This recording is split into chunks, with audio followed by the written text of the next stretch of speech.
You have to be taught to hate and fear. You have to be taught from year to year. It's got to be drummed in your dear little ear. You have to be carefully taught. You have to be taught to be afraid of people whose eyes are strangely made, or people whose skin is a different shade. You have to be carefully taught. You have to be taught before it's too late, before you are 6 or 7 or 8, to hate all the people your relatives hate. You have to be carefully taught. Hi, my name is Rubin Feldstein, and I'd like to tell you the story of my family, beginning in a city called Zamość in Poland.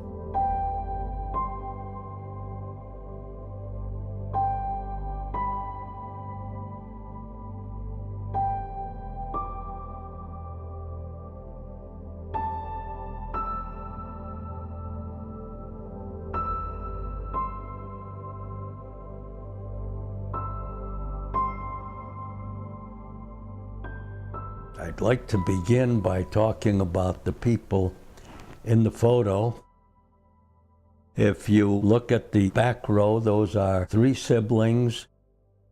My Uncle Charlie, he's on the right. One eye looks a little strange, and that's because he lost it while a soldier in the American Army in World War I. The person in the middle is my Aunt Sheva, my dad's and my uncle's sister, and the person on the left is my dad.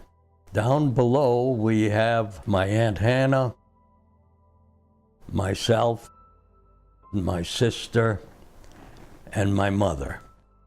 The picture was taken in 1936. I was 3 years old and having a wonderful 3-year-old life, totally unaware of what was going on in the world, but by 1936, the Nuremberg laws had been passed, which stripped all rights of citizenship from Jews in Germany. Anti-Semitism worldwide was very strong, with its focal point in Germany.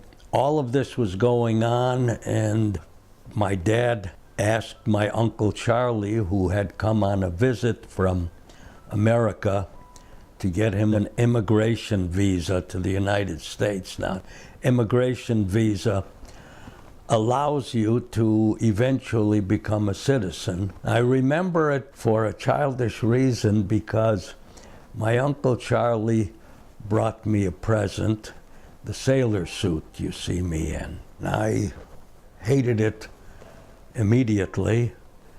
My parents pleaded with me, and finally, my dad, in his very authoritarian voice, told me that your uncle from America brought it from America. Put it on. Every time I look at that photo, I smile a little bit because I see a 3-year-old who's really ticked. Way before that picture was taken, in 1911 or 1912, my Uncle Charlie was a young adult. He had left his shtetl, his small city, and gone to Warsaw to make his way. While there, he came upon a scene. It was a thug harassing an elderly Hasidic Jew. My Uncle Charlie got involved physically. He knocked the man down, and maybe he hit his head. I don't know what happened, but he killed him. He was not about to stand trial in a Polish court, so he took off and went to America and ended up in the Milwaukee area. How, I don't know. In 1917, when we got involved in World War I, my Uncle Charlie went into the army, and somewhere in France lost an eye. Was a Purple Heart veteran with other citations. He set up a little store in a town called Delavan, Wisconsin, and eventually in 1936 he decided to visit the family and helped whatever relatives in whatever way he could, mostly monetarily. my dad asked him for the precious visa. He got an appointment with his senator from Wisconsin, and maybe it was Beshert, which means either fated or preordained.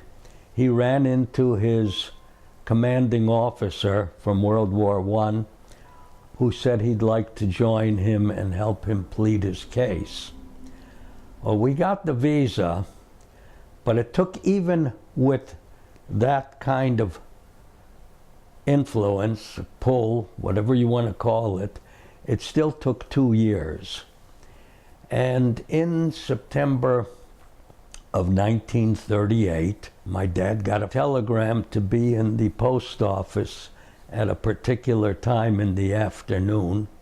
He went there and got a call from a man from England who was a representative of the steamship company that was going to take us here, the Cunard White Star Line.